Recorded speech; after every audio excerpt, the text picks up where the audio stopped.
مساء كل انت نري ورهي جرود تكو انت شمر يا ضو تند نشمر فاد التفوق يا ضو تند نشمر فاد التفوق مساء كل انت نري ورهي جرود تكو انت شمر يا ضو تند نشمر فاد التفوق شمر يا ضو تند نشمر فاد التفوق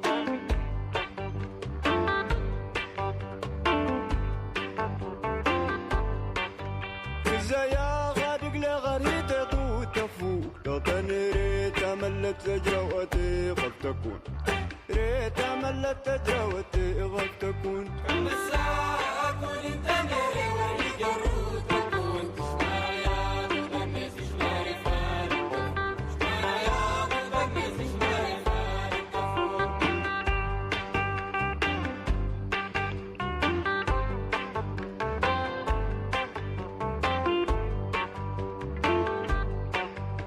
ضغانا دغوغ نسانا كان بتروح سنغدي لنا ما نطوق سنغدي. Welcome everyone to this broadcast on behalf of the Green Party of Illinois and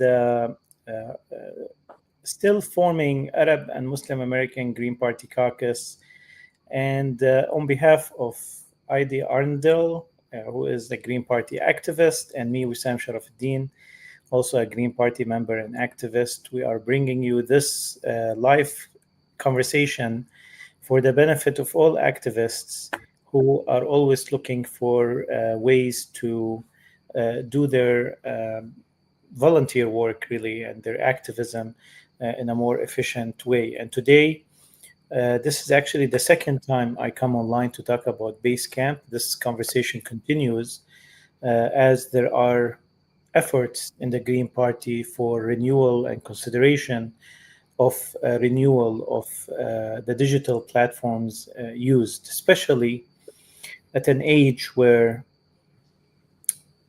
digital platforms have been aligning with various political directions, which makes it even more challenging for us to ensure that we are aligned with our values in terms of our choices of digital platforms. Can you hear me clearly, Aide? Yes, I can. Good to see you, Wissam. I'm saying your name right? Edie, but that's close okay. enough. Yeah. You know what's Edie in Arabic? Hand. My hand. Is that right? Yeah, it's somebody told me that a long time ago, and he used to just think it was the funniest thing. Like, well, I am doing a lot of work here, so. Well, you know, you're my right hand now in this book. Thank you.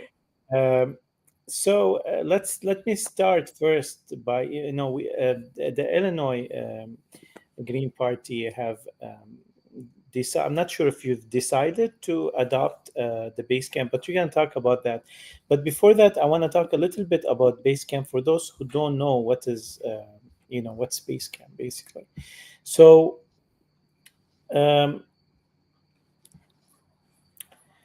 Basecamp didn't begin as a product pitch deck. It began as a mess. In 2003, the team at a small firm called 37 Signals, and they called it 37 Signals because of the signals of what was considered intelligent signals coming from space. They were called 37 Signals, so it was an inspiration to them. Let me add Anna and change the format here. 1 second. Okay. Here we go. Hi, Anna. Hi, this is your StreamYard. This is my StreamYard. Okay. I thought she set up a StreamYard instead of a Zoom, so that's funny. Let me remove this thing 1 second. He was discussing where Basecamp began. So yeah, in Chicago. Yeah, in Chicago. Only good things come from Chicago. Can't argue with that. So Anna is another member of Illinois Green Party, and she is one of the engines behind the Basecamp deployment in the Green Party of Chicago. So they're going to be talking about this. We just started, Anna, by talking a little bit of the background of this company. I love this company, by the way. I've been following them for a long time. I've used Basecamp when it first started. It was a mess. I didn't really, I didn't stick to it. I used it again in another business that I was involved in. My friend also worked closely with it, and now it comes back to, with a track record. Anyway, uh,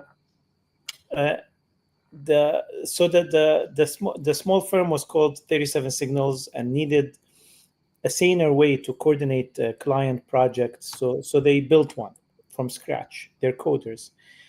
The tool shipped publicly in February 2004, and while they were building it, their then new programmer, David Heinemeier Hanson, who's one of the top programmers in the world, extracted a web framework, Ruby on Rails, that went on to power more than 1 million web apps worldwide. So the founder of Basecamp is the founder of Ruby on Rails. Any programmer out there I'm a software engineer.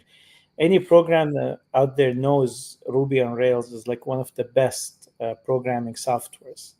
So he's the founder of that, of the infrastructure behind, one of the best infrastructures behind a lot of the great websites that are out there, applications. Um, so that origin matters because Basecamp was born from lived constraints, not venture whims. It's not like we've raised money and then we've invested into creating something. No, they've actually were creating something that they needed to manage their own work. Yes, necessity is the mother of invention, correct? Exactly. So Yeah. it's born from grassroots. It's not born Mhm. from, top down. The folks behind it, 37 Signals, was founded in 1999 by three designers, Jason Fried, Carlos Segura, and Ernest Kim. Fried ultimately became the longtime CEO and public voice of the company's less but better ethos. Segura is a Cuban American design icon who also founded T26 Type Foundry. And Kim, a creative director and strategist, later took leadership roles in global digital agencies. A couple of years in, Hansen joined, wrote Basecamp's first code, released Rails, and eventually became a partner, shaping the engineering and product stance that we see today. Over time, 37 Signals shifted from client work to products company. They launched Basecamp. They launched other softwares that some of them, they were phased out later, like Backpack and High Rise. They also founded Campfire, which is still available and free. They have an open source Campfire, which is used in Basecamp as the chat software, but it's also open software by itself. Then, after a period operating as Basecamp, the company, they re-embraced the 37 Signals banner in 2022 to reflect a multi-product shop that now includes Hey. Are you familiar with Hey, Edie? Yes, it's one of the options on Basecamp. I'm really fascinated by this history. I had no idea. I'm just a user. So, So, Hey, I yeah. didn't know about Hey, but I just discovered that there is one of the best emails out there. Oh, Uh, well, they use that terminology inside Basecamp as yeah, hey. yeah, So yeah. it's also email? It's an email software just like Gmail. So they have their Oh. own software for email and calendar. Now it's not free, yet there's Mhm. no advertisement. It's not expensive. It's $10 to use your own URL, which it costs with Google anyway, about $12 a month. So it's even cheaper than Google. But it is so powerful that I'm disappointed that I just discovered it a couple of days ago. It's so powerful, and the calendar is so powerful.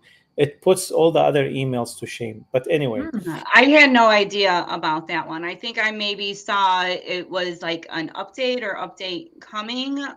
But yeah, I like the email forwards too. So the email, I'm like, oh, I wish there was an email. So I'm glad that, and I know about apps. I like the one, but I tell people it's the one app you want. It is fantastic once you get used to the dashboards. it's actually hard to imagine for me organizing a different way and seeing. I'm like, I wish the bit like if I had a business, I would be organized with Basecamp because you make the. I can go on for hours with Basecamp. But yeah, I'm glad that you told us about the hay. I'm looking forward to seeing it. Yeah, awesome, Anna, and we're gonna jump, to that just once I'm gonna finish this background thing, and then we're gonna jump right to hear your experience with Basecamp. So, Hey was launched in 2020, and it became there was a standoff between Apple and Basecamp over App Store rules, and it became a big case, and out of which Basecamp actually formed, the founders, they formed like a nonprofit organization that ensures equality in accessing app stores. So they're kind of, resist Apple, and their strategies.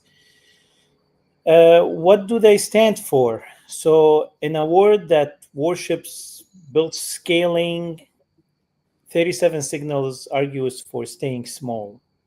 These guys could have easily gotten funded and became, multi-billion-dollar conglomerate because they're so early into the information business, and they're so advanced. They invented the language that others create websites with. I mean, the Ruby on Rails, we know, it forms the best apps out there. Um, but they wrote books. They created an online way of publishing books. They went into more like meaningful work.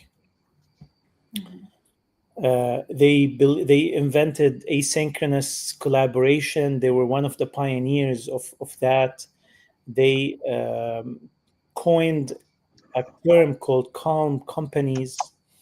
They've created the 6-week work cycles. They're inventive with so much meaning behind what they invent. I feel that, after reading about the founders and about the company, because I wanted to make sure that, we're not going to get struck by a bad news later on while using it, especially in this age where everything is being infiltrated. So I felt really secure with my choices, but yet again, of course, there's always a disclaimer that, if things change, we change. It's the only thing permanent is change. And here's Cassidy. She'll be with us in a second. Hi, Cassidy. Hello, how are you? Good to see you. Cassidy is also a Green Party activist. She is with the Yes Caucus, and she is behind our access to the Basecamp, which she'll talk about it. Cassidy, we are speaking about a little bit background of the 37 Signals and the Basecamp company, and then we're gonna go around and hear about Basecamp from each one of you. So the final thing I wanted to say is that I felt that the spirit of Basecamp is aligned with a lot of our spirit, from decentralization, grassroots. Basecamp doesn't have, it's a distributed teams software. It doesn't have an HQ kind of thing. All projects, they lay on an equal platform. Which lowers barriers to participation and strengthens autonomy and provides an amazing space for remote work. Also, it has sustainable in terms of the costs of it. The company's philosophy to stay small, and to be accessible, gives us hope that this software stays accessible to us. And they are big on privacy and individual dignity. As I said, they have a company that fights Apple in terms of the app rules. Um, Even Hey, their email software blocks spy pixels by default, shields your IP, and lets you screen who's allowed to reach you. It is practical defense against surveillance capitalism, as we see it today. Also, there is a community-based economics that is shared values between us and Basecamp or 37 Signals. So today we will talk a little bit about Basecamp usage and why we have been finding as Green Party activists, we're finding it as a great place to be, and we're sharing this conversation with others for informational purposes. So we'll start with Cassidy, I guess, Anna, because she, I'm guessing Cassidy is one of probably the oldest users among us of the software.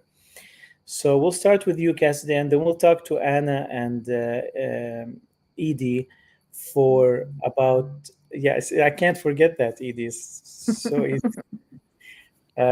We'll talk about it. We'll talk about their experience also, and then I'll talk also about my experience in the last few days of deployment. So go ahead. All right, so I'll just introduce myself. I'm Cassidy. Like Osama said, I've been on Basecamp since 2020, if I remember correctly. So a good long 5 years at this point, and it's been a great software. Ultimately, it's one of those things that once you kind of pick it up, it makes intuitive sense. Especially in the digital age. So when it comes to the youth, it is something that anybody who is young, they'll be able to catch on pretty quick. I would say it's very similar to how they actually have to do schooling now through like Canvas and whatnot. Just kind of like similar workspaces where you kind of follow a system and you find what you're looking for, as long as it's organized well. What's beautiful about that is you're also in control of a lot of the organization of it. So if you don't like the name of something, great. 99% of everything that is named something, you can change it to whatever you want. A great example would actually be the campfire. When we first got it, the campfire was like a weird term, and not a lot of people really understood that. So we just changed it to chat. So it was very much clear to everybody that like it's just a chatting space. It's not a message thread. You can also change the types of message threads. So sorry if you hear the train, I live near one. But there you can change the types of message threads. So if you want to have announcements versus discussions, you can. And every other thing under the sun that I haven't thought of. So I think it's beautiful in that sense that it is really a what you make it way. I know Guess uses it a little differently than what some other states would want to use it as well as what I would say Basecamp actually sets it up to be used internally. So I'll kind of explain what I mean by that. So when you typically think of how it could be organized, it is a project-based system. And I'm trying to think of a good way to explain that now that I've said it, but versus a team system. Yes organizes it in a team system of we have a social media team versus people working on a project to put out a newsletter. So that's kind of how you can think of it is if you want to work on just one newsletter with 3 people, you can create a project to get that done. Or you can create a team, like a working group, that's going to focus on accreditation or like an election for a candidate. There's so many different possibilities, especially in our political world of organizing. We touch a lot of different spaces, and I think that's why it's been so useful for the youth party at this time. It's been accessible, ease of access is another one. It's both online and offline. You can get a desktop app, a phone app, of course. And like you already mentioned, the emails for our older crowd, they prefer the emails, but they can still respond to any threads or messages through email. So the functionality for the youth is perfect. We can still work online through our apps that we all love and keep things separate. Like I love to segment my life of like, this is Green Party, this is personal, this is work. But that's how I do it. Other people like to have it all mixed in together, like their email, and just respond to whatever they see. And so that's perfect. And I'll move on and let Anna speak. Yeah, Thank you. she's also has experience using Basecamp from Chicago, Green Party, Illinois, Green Party. Yeah, Illinois Green Party out in DuPage, Northern Illinois. Yeah, so I'm going to talk a little bit more about the app itself. I'm just going to give like a rundown of what we call the projects and the teams. We call also like hubs. So we have like member hub, CC hub, social media hub. And so we do have like, it's either a project or a team that's set up. Those are the two ways that I believe. And then we just call them hubs. And so I can put a whole bunch of hubs in what's called a stack. So I can put all my committees in one, all the chapters in one, all the campaign materials in one. We have regional hubs too, with Northern, Southern, and Central Illinois. So I have my 3 regionals in hubs in a stack. So you can really get creative and organizing with Basecamp.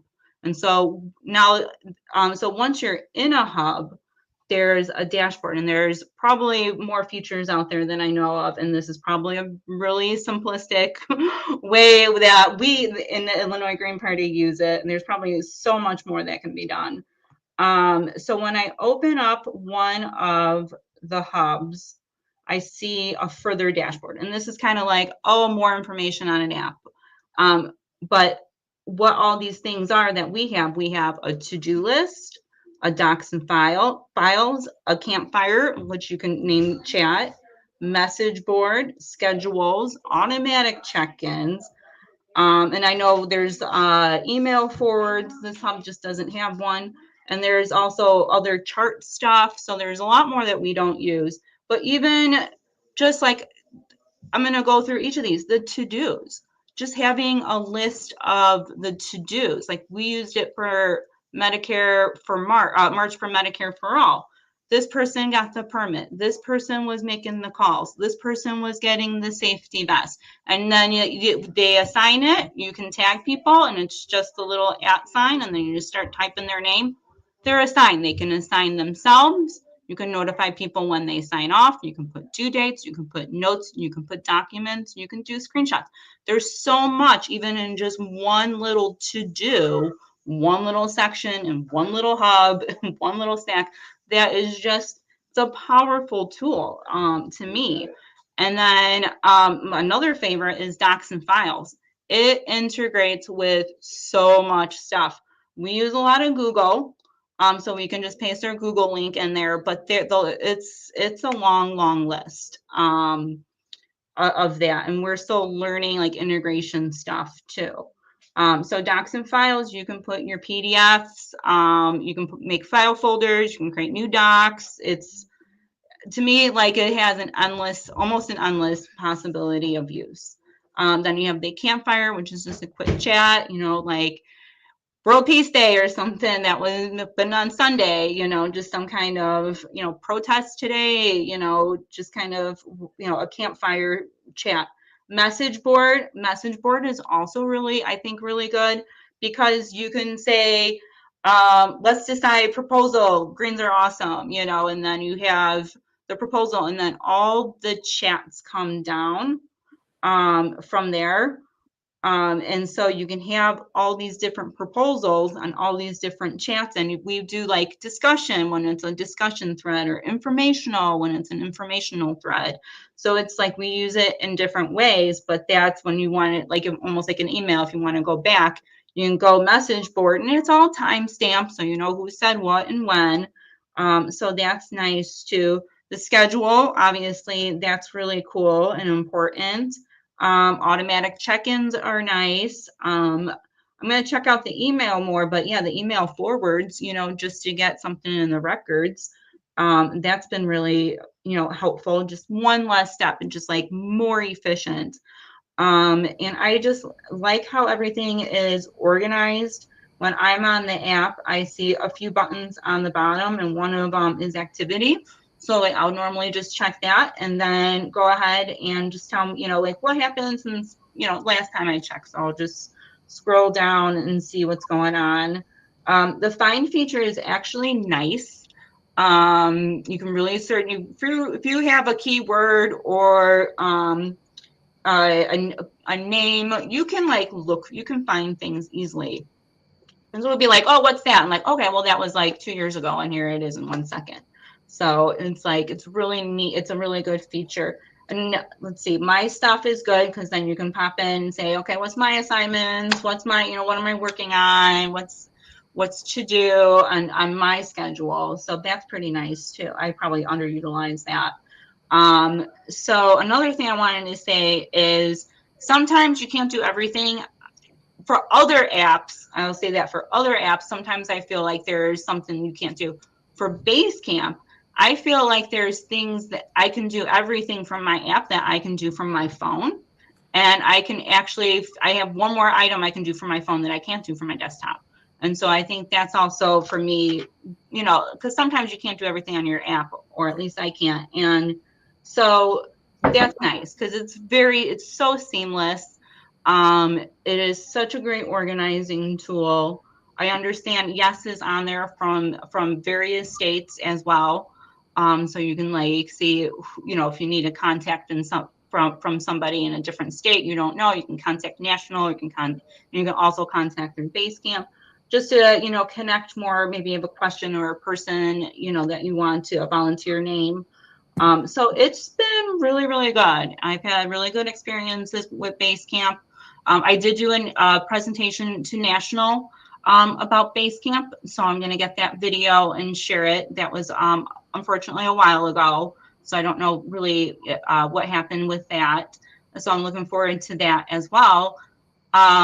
With Basecamp, we pay, I think it's $1,200 a month, and I think when I did the presentation, it was not a month, a year. I think it was $1,400 a year. One thing that's will probably be a to-do on Basecamp for the Illinois Green Party is to integrate Slack, because it can integrate with all these other platforms, and one of the other platforms is Slack. And so I know we want to help, and be united with other groups out there who are using Slack. And with Basecamp, from my understanding, it's all encrypted as well, which is a major factor. So I think if we can integrate more with Slack and more other groups who are using other platforms, we'll see how it integrates with Basecamp, and see how not only can we through Basecamp, that the Illinois Green Party and the Green Party in general, whoever uses it, can help facilitate with working with other groups and unite more and be more efficient with our activities. I feel there's only limited resources, and we have to be really smart and efficient with our volunteer resources, as well as our other resources as well. Awesome, Anna. Thank you very much. Before we move forward, I want to take the question from Lou Novak. Hello, Lou. Lou is with us here in Michigan. He asks, does each user build their own stack? I'll leave this for Cassidy to answer.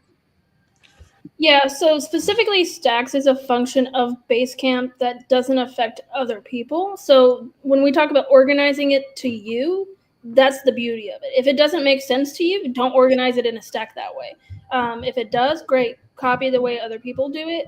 What we're trying to do in Yes, and provide to the other groups that are subleasing the overall space, which we hope to kind of roll out more, is more like ideas or suggestions of how some groups have organized it, just as like a starting off point. But yet stacks themselves is completely individual. How you organize your stack does not affect other people.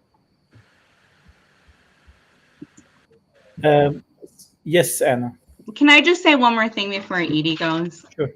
Okay, I just wanted to say for the hubs, you get to choose the people that you want to be in that hub. So this is where the decentralization also and the centralization also comes in play, because only members are in member hub. Only coordinators are in coordinating hub. Only executives are in executive hub. Only Southern Illinois people and the organizers or whoever they choose, it's Greens and Friends. So they're only in you. That's one of the other beauties of the hubs and Basecamp is that and that control factor too, where you get to, have control over who is in that hub. And I know that there is other things in there with clients access that we don't use, but just wanted to point that out there. So thank you for letting me go, because I just wanted to say that too, because that's really important, and if not, probably one of the most critical items here. Yeah, awesome. And I just want to ask you, what do you mean by hub? Can you explain? It's a project or a team. So Okay. you can set up a project or a team, and then when you log in, you can be part of member hub, and then like Northern Illinois hub, and you see access to those to those things. They can be projects or they can be teams. So it depends on how it's set up. But when you see it, you don't necessarily know if it's a project or a team. It's just on your dashboard, and it's like a fun little folder almost. And Yeah. then the stack is just like a folder for your hubs. So Right. only your hubs, it's just like an extra folder. So I like this. I think I'm going to use this word too, hubs. So you're calling them hubs. Okay. So you're calling the projects hubs.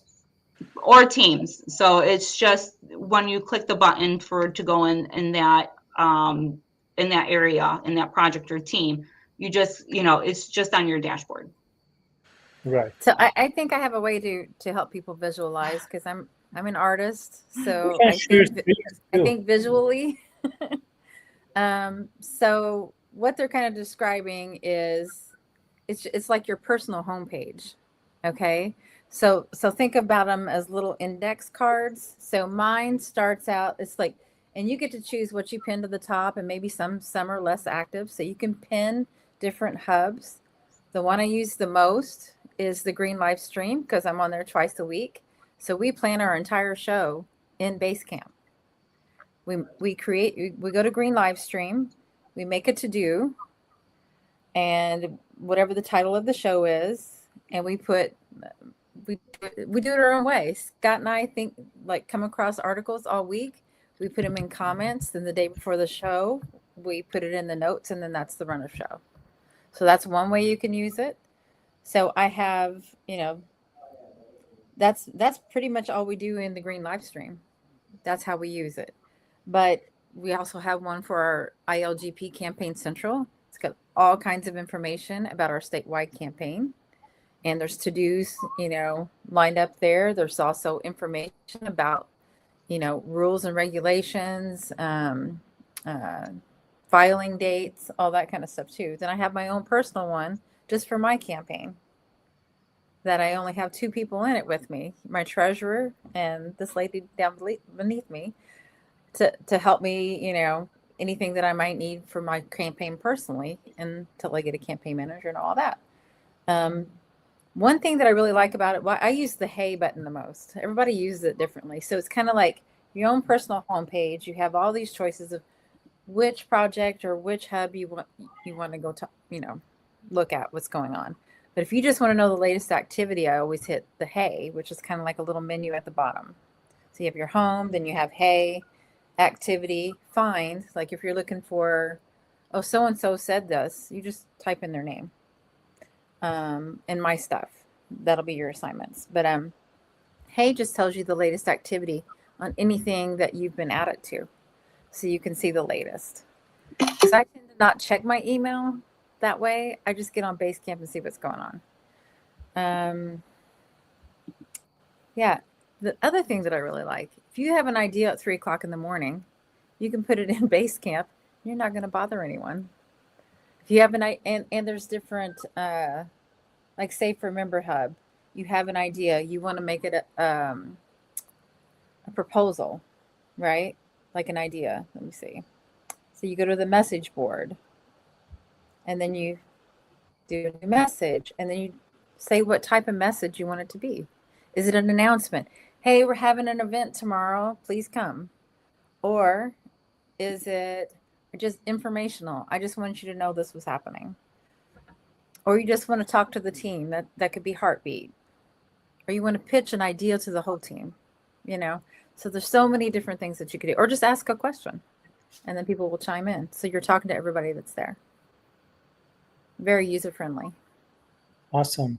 I have been on it since 2020 as well, but I was off for a while. Okay, we'll get back to you to talk about the Illinois story of getting on Basecamp. But first, we'll go to Cassidy, who's going to show us, because I think our audience, some of them might not be familiar with the looks of Basecamp. So, and I can't show it. I feel like there's some, I have to make sure that the information is not confidential. But I think Cassidy is ready to show us some things. Yeah, so let me share my screen.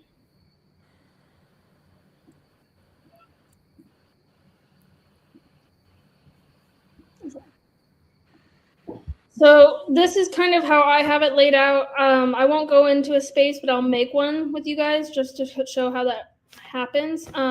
This is what we're talking about when we're talking about a stack. So where you can see the 2 projects, and then you click it and it opens up to other ones.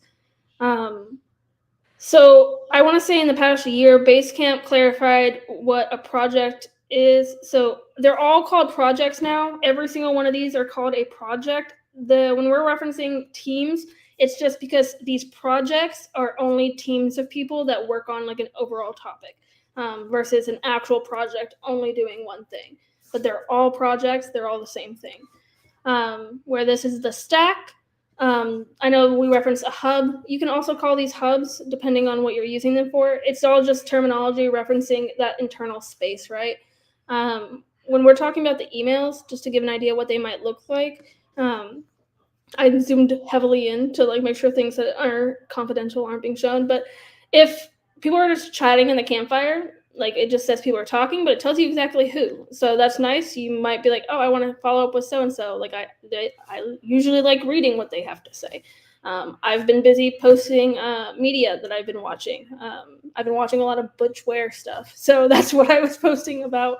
But back to kind of like giving an actual idea where you can invite people. This is the overall space, of course. You can look at it as in a cards, but if you want, you could do it in a list form.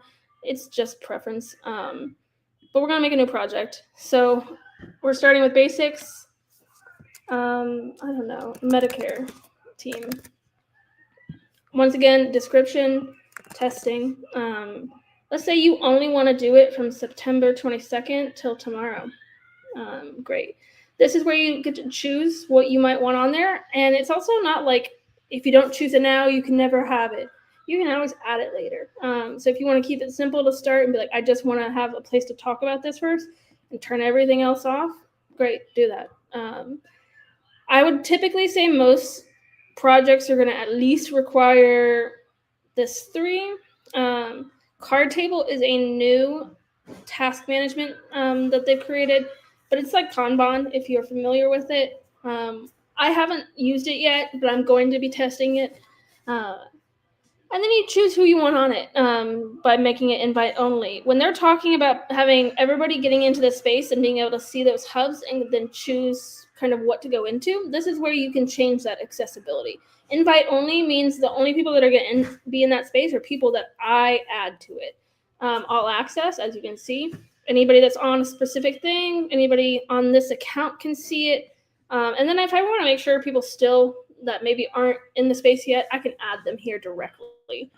Make sure you tell them why. This is for a test. But I'm going to change it to invite only. And I'm going to create it. Now I'm in the space. This right up here is another new feature, but I have been enjoying it. It's kind of a gauge to help you track if you're on progress, and you can update it. This is your message board. I want you to think about message board kind of like a forum where you start the topic and then everybody can comment on underneath it.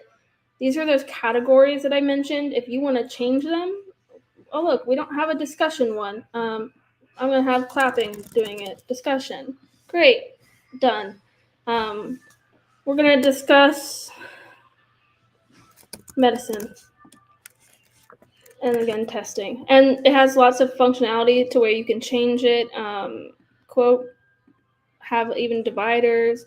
If you need plain text versus coding, go at it.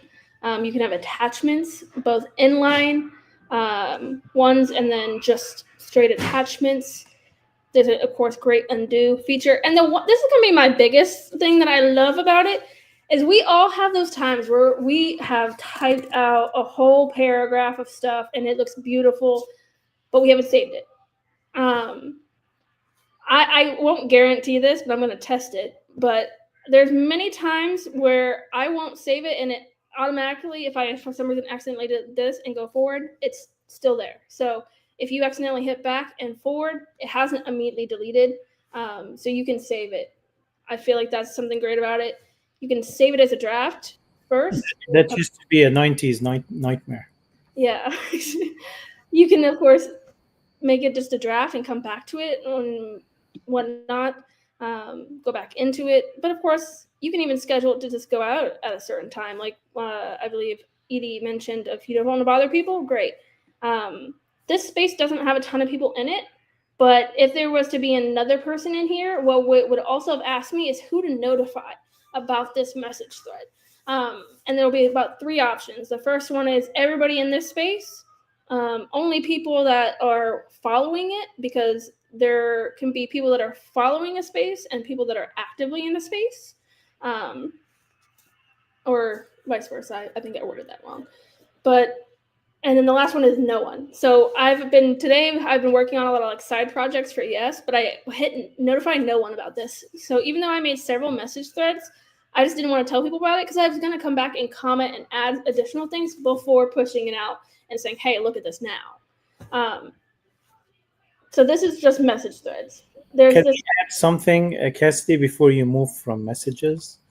So one of the things I love about message boards, you know how sometimes you have a discussion, that's different from listservs. As the listservs emails, sometimes they convolute all the thread under the email and the signature, while this gets cleaned up automatically on the message board. Even if you use your email to message back and you put a long signature and you quote your favorite 3 authors, and then there's a thread of 20 emails under it, which the conversations sometimes that take place in some of the listservs, it's just difficult to read. I sometimes take them, copy them into an engine just to clean up so I can just make it readable.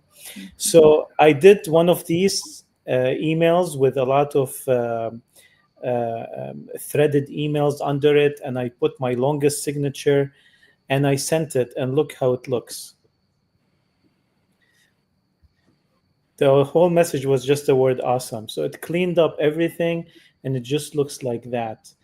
And it doesn't matter what font I use, it's gonna make everyone the same font, the clearest way possible. And I just love this. That's gonna make our conversations finally readable and clean. Thanks. If I just can quickly comment on it. So they look almost like on other social media sites with posts. So it's like a post. It feels like, to me, it's not just like an email, but it feels like, oh, this is almost like, it looks like a post to me going down. And one feature I like is the boost, because it does remind you of social media. If somebody said something really cool, you can put little emojis, or you can say one word. You can't write a sentence, but a little boost, because you were doing that a minute ago, Cassidy. Yeah, like awesome. Can you explain to us the boost? I still don't know what the effect. It seems like it's more than just an emoji. So the boost can be an emoji. There's a limit to it, so I'm just gonna keep typing until it kind of runs out of it. But that's how long it can be at maximum. So sometimes, and yes, I feel like we will use it for just saying stuff like "love this so much," LOL, and then just if it cuts off a word and it still makes sense, we'll just say it. But we don't necessarily always want to comment, especially if somebody wrote, like, let's say, a whole novel in response to something about why we should support things. But we just want to say, agree. Oh, I'm just going to say agree. and let everybody else know that I agree with what so-and-so said, without having to make a whole new comment or email about it. No, I didn't know you can customize it. Thanks. That's amazing. Yeah, so Or I just really a thumbs up. Yeah, thumbs up. So it's used for a variety of things. And then also, because you get to share it too, because on the other link, sharing even as a link to these items can happen too. If you go up in the more button, do you want to press it again? Yeah. So there's so much other stuff here, and then you can do get a public link, and that'll get a public link. But yeah, you can move it to a different hub, another project or a hub. You can copy it over. You can do all this other stuff with it, but you can also get a public link, and it's a live link to this Basecamp. Yeah. So one thing Powerful. public links that I like to highlight is you don't necessarily need a public link if you're just sharing internally. So let's say I'm arguing with somebody because we've already said, hey, we're not going to do that because of this reason. I just want to link to it. As soon as I put that link in there, it automatically changes it to the message thread name. So we already discussed this, and this is in the campfire, so I'll talk more about that. But this gives you an idea of the internal linking functionality in Basecamp is chef's kiss. Beautiful. Love it. You don't have to worry about it because it cleans it up for you. Before moving on to Campfire, because it's very similar to the message board and what you can do and change, I wanted to talk about how you can kind of moderate, because I think that's another beautiful thing that we all can agree. You can't really moderate emails. With Basecamp, you can delete whatever people say. So if they do come on and you get spammed by somebody, you can get rid of those comments that quickly, and you don't have to keep there and looking at it. So I think that's a beautiful thing of just being able to get rid of hate. That's always nice. You can always just copy something. So let's say you love the format of this and you want to use it as a template and just make another thing similar to it. Great, do it. Let's say we're done talking about this and we're moving into something else. You can archive it without deleting it. And I always tell people, never delete anything, just archive it. You never know when you're going to need that reference. Putting in the trash is what I was referencing by getting rid of it. They clean that out ever so often. Bookmarking it. So if you love this and need to come back to it, or just for whatever reason, maybe people are getting a little crazy. I need to close comments. Okay. Don't forget is one of those hey functionalities of the second I do it, you saw that it kind of shook up there. So every time you look at the hey, it will have this discussion mentioned. You can pin it. So when it's talking about pinning it, it's pinning it to the top of the message board for everybody. So if I was at another one, which I'll just do, and you don't have to pick a category for your things, by the way. It puts a kind of a separation, so you can kind of see that it is separate, and for whatever reason, pinned. If you want to send it to somebody because you want them to look at it, you can directly send them that one right from this space. So I think that's where that functionality of you use it to do whatever you want, but it's up to you to do it. And also the other thing is, one time we had a bylaw change that we were trying to get going, and there was a question about a change of when it was made and if it was passed. That history log down there is so useful to kind of also double check ourselves of like, did it pass before or after this, because that matters. So kind of comparing this to the chat or the campfire, as Basecamp kind of calls it. Like I said, we renamed it for all of our spaces to automatically do it. You'll see up here where this notification is.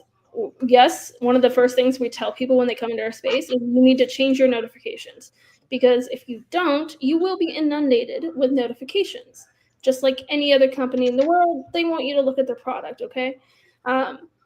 So if your group is especially chatty and you don't want to be getting all those digest emails all the time, or maybe you don't care about the chat, you only want to know about the message boards, you can just change it.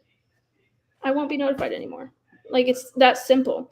And there are far more settings that you can get into over here. You can turn all of them off, and it has a focus mode. So if you just want to focus for a little while, great. Similar to the other one, you can see all the files ever posted which I think that one's useful if you're trying to hunt down something, because the chat is like a never-ending deal. So you can always scroll up and look at it historically, but it will take you a while. So if you're looking for a document, I think that is a really useful tool. And I guess for developers, you have chatbots you can integrate. I'll show you the find feature a little bit. I think that is useful when you're thinking about chat. So if you're trying to find something, you can really break down how you're searching for it. So if you know you have a document about bylaws, you could look it up. But it's as simple as that, of how you use stuff, and just, I guess what I'm trying to say is testing it, because I've watched so many YouTube videos personally of how other groups have used it, just to see if I want to use it a specific way. Because the to-dos, recently I've been trying to talk Yes into using the to-dos a different functionality purpose. Specifically the hill charts.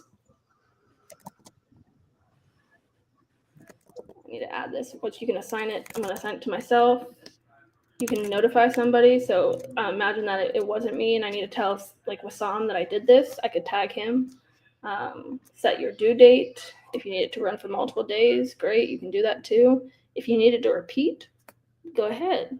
I do that all the time, because in the organizing world, we do a lot of stuff that is always just repetitive. So we got to talk to new people all the time. And I really like the notes part, because I feel like to-do checklists never have enough information, especially if you're trying to have somebody else do a task.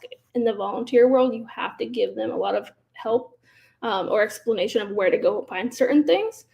So if I'm asking somebody to like help me with a financial report, I'm also going to tell them what platform they need to go on, and maybe where to find the username and password. That's where the notes can come into hand of like, hey, by the way. And when, let's say, when I've added this to do and they come back, oh, they want that. They'll be like, oh, actually, question about this entire group of to-dos. Why? So not only can you comment on threads, you can comment on to-dos and actually have a discussion about even internally. Like if I want to, click, there we go. On this, if I only want to talk about this to-do and want to know why do I have to do this, or why do I have this, and it's assigned to me, I can ask and not tell anybody else who didn't create this about why I have this, because whoever created it for me will get the notification that I posted a comment versus everybody else in all of the spaces. So I really like that, where it's, you're not getting notified on what everybody else is doing unless you need to know. It's very much a need to know basis. This part, the move the needle, you do have to do manually. But like if you're doing your project on track, you can leave an update or say on time to complete. And you just kind of update everybody that might come to the space that we're on track or we're not on track. That has to do with to-dos, because obviously you would want to update it. Track this on a hill chart. Whenever you have this group of to-dos, you can see this little blue dot. When you make a hill chart, it lets you update it on where you're at on that project as well. Are you figuring things out? Or are you making it happen? You can just put it wherever you want. And once again, you've given it a reason as to why you think that behind stuff. Okay, let's take a break, Cassidy, because I know there's so much you can do on Basecamp that, and they do great videos too of teaching it. And I'm thinking in the long run, as I think and I feel that many Green Party entities will be using Basecamp in the future, and we might have to do this once a month to keep the flow going of continuous education on it. But I just wanted to, before we run out of time, to go back to Edie and Anna to tell us a little bit about the experience of getting on Basecamp. And also, Cassidy, if you can talk about the way the Yes Caucus is providing support and subsidizing it with other Green Party groups. Also talk about the pricing. I've thought the pricing was 3,600. I'm not sure if it's because of Basecamp 4, or I'm not sure what's the difference. But anyway, you can talk about the pricing. And basically, for us, I'll say in short that for the forming Arab American and Muslim American Green Party Caucus, we basically are using. We were using Padlet, we were using WhatsApp, we were using email, and we were using all Google Suite, Google Forms, Google Docs, all this. And some of our members did not use WhatsApp. So we had to have members to just send them text messages instead of using WhatsApp. And anyway, WhatsApp is frowned upon now, with all the Meta mess. So we were looking, for something to consolidate, something to simplify. We had a link tree of all the things that you can catch in different places, and this has been such a relief. The transition has been fast. I think Cassidy can attest to it. We were thinking we're gonna like transfer, and then we're gonna cancel everything else like in 3 months or 6 months. Actually, we canceled everything else in 3 days. Like we started Friday and said, okay, by Monday we're shutting down WhatsApp, and the whole group has moved actually. Yeah. And you know what? People who are not responding to the move, you have to lose some of the individuals who are not already catching up to the movement, and they can catch up later at their own pace. But we cannot slow down the organization just because there are few unresponsive members among, we are like 187 members. So it has been great. And Cassidy showed me how to do automations using Zapier. It has been great. Also, we've automated this, so new chapters open up automatically through a form. And I'm going to show you one zap that you're going to love, Edie. Okay. Okay. I'm going to share my screen and show you. Okay. So I created, because I've been doing this, I did few podcasts, and then I thought, okay, there is a way to do this. So I created the zap.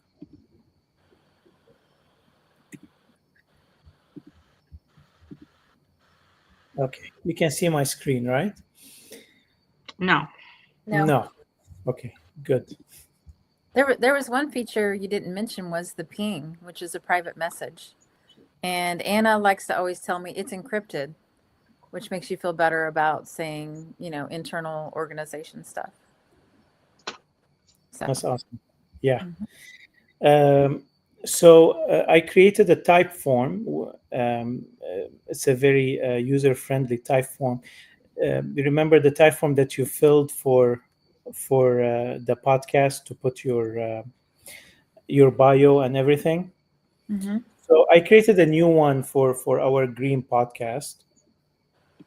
So once you fill that form, which takes your photo, takes the title, the name, the bio, all these things that we need for the podcast, I created a template project, a hub in Basecamp for a podcast, and it creates the project from the template, and it adds the person who filled that form, who is the guest for the podcast. It adds them to the project, and it adds me to the project. And the project is already a template, so it has everything that we need to do to get the podcast going. And it also takes the bio and puts it in the right place under the to-do list, collecting bios. So it puts the bio right there, and all I have to do is check it, and all that is automated through Zapier. So this is one of the features that can really help. And I can share, like this Zap, I can share it with you, and you can create a similar one. Zapier provides 3 Zaps for free for each account. So very powerful in that sense. And when it adds the person, if they are already on Basecamp, it basically, it will recognize that. And if it's not, then it will invite them.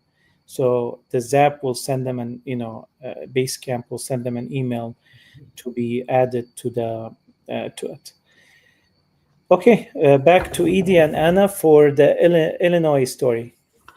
Well, I just wanted to say on basecamp.com/pricing, it is, and I might have just did not recall, 299 month billed annually, all inclusive for the Pro Unlimited. So, for $3,600 a year, I think that's a good price for a subscription. I believe that there were other pricings that in the national presentation, and I think this was a good, fair pricing that was offered, especially for what you get is just unbelievable for what you get for that price. So yeah, it just it helps make our organization more efficient. Once you understand the dashboard, you just are used to it. And unfortunately, I don't really have a story about how it was brought, because it was brought to me. I actually started on the statewide in 2020, so I became really a green in 2019, and it was already here, it was already up, it was already going. We had it in place for a lot of stuff. We have web-based communications already in our bylaws to have decisions not in between coordinating committees. So we were pretty already well set in 2020 when I came on board, and so a lot of the Basecamp was already done. Mm-hmm. Yep, same here. I joined last year, but I did use it prior in another organization, and you kind of get used to it. It's so user friendly. I mean, we planned the event that Anna and I were at yesterday. We did a Revolution for Peace locally, and we talked about it in the message board. We decided we were going to do it. We have the notes from our meeting where we kind of aligned what we wanted to do, and then I assigned to-dos to everybody that said, well, I will call about food trucks, or I will make sure we get the permit, or so you can organize a whole event doing that as well. So I like it. And are you using it also in collaboration with the Yes Caucus, or you have your own? Yeah, we're with Yes. Yeah. Okay, Cassidy, you want to talk about this a little bit as we end this episode? Yeah, so we offer it to any kind of green affiliated chapter, local, state, caucus. I'm trying to think of every kind of group they have. Committee, working group, like anything that people have, even a campaign, if they would like to utilize Basecamp, maybe on a temporary basis to see if they want to. We offer a subleasing option through Yes, since we already pay the annual fee. We understand that we're grassroots organizing. You probably can't pay it. I wouldn't expect most people to. But we offer a 6-month introductory leasing if you want to just give it a try. $180, or you can do 3 months upfront at $90. And that's also just paid through our website now. So we've made it really simple and accessible and easy for people. If you want to pay for the year upfront and not have to worry about it, it's only $250. And we also have a discount from Basecamp since we've been on it for so long. So we don't pay what they're charging everybody else now, thankfully. Like the $3,600, we pay like $1,200, I think $1,400. It may be going up this coming year, but significantly less because we have worked with them for so long. That's awesome. Thank you, Cassidy. And it's good to know that you have a great price with them already, legacy price. So we are very privileged to have access to such a software for $250 a year.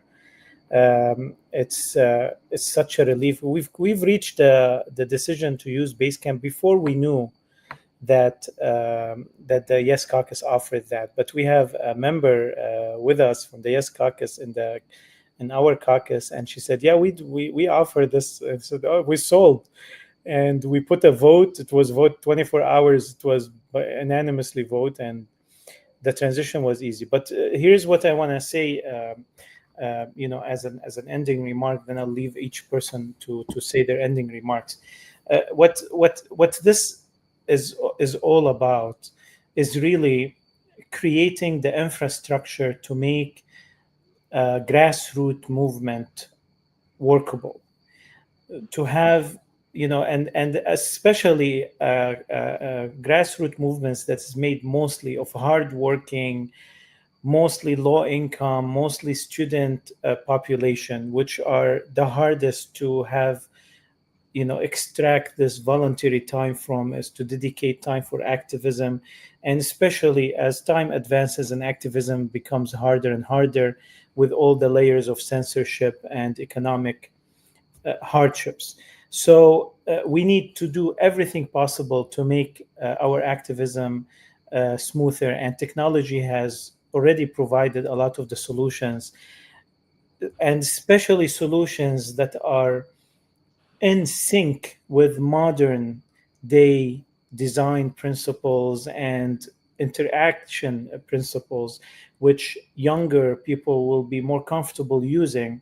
So we are the party of the future, and the infrastructure using such softwares is essential for that. And once this, I feel we need to go to a stage. This is me talking personally. We need to go to a stage of recruiting for the Green Party. Like, I can't wait till we go into that phase where, hey, we are here.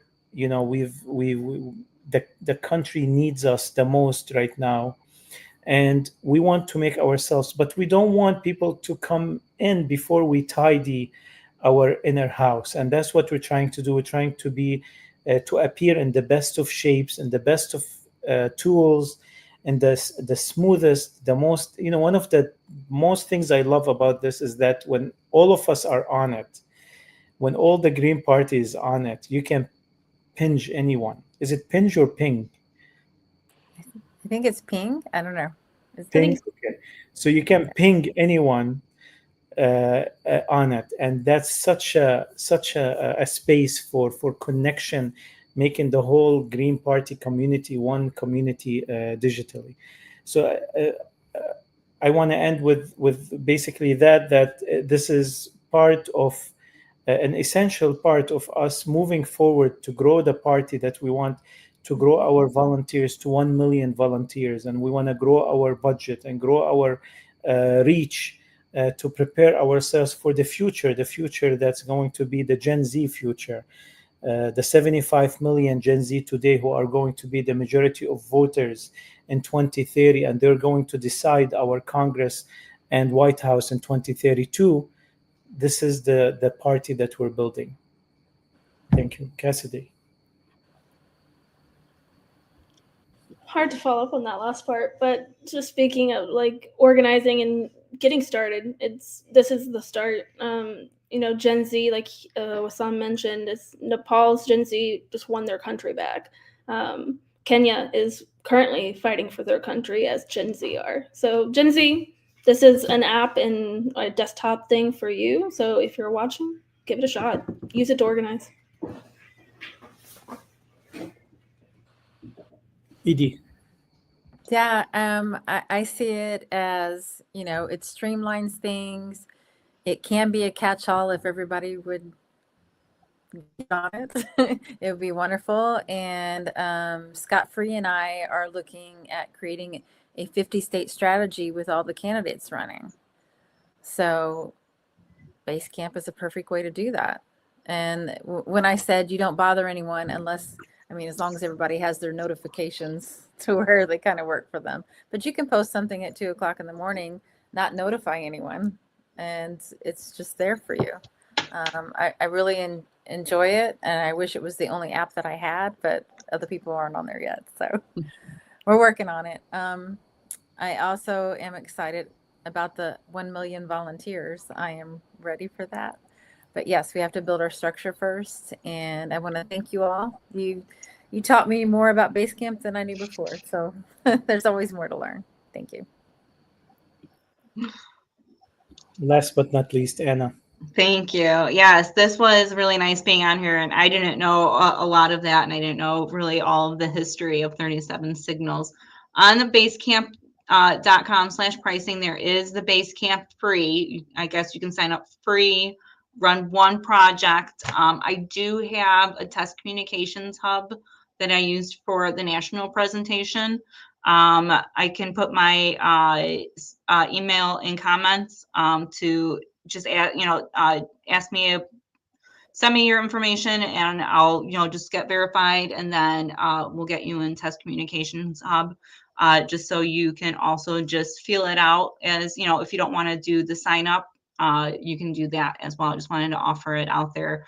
There's a few of us on there, but it's just really as an example of how it could be used. So. Thank you. And one thing I'm excited about as more groups sign up to, I know that Michigan is considering it right now, and Texas, is that the bank of templates will grow and people will be making more and more templates that can be used. So thank you all. I just want to announce that tomorrow we'll be having a GPACS and Lifeline for Palestine broadcast at 7 p.m. tomorrow, Tuesday. So be with us. Dr. Jill Stein will be on to give us an update on what's going on as far as the efforts of the Lifeline for Palestine and uniting the peace, United Nations Resolution 377 to end the genocide. Thank you all, and we'll see you in upcoming episodes. Thank you. Go green.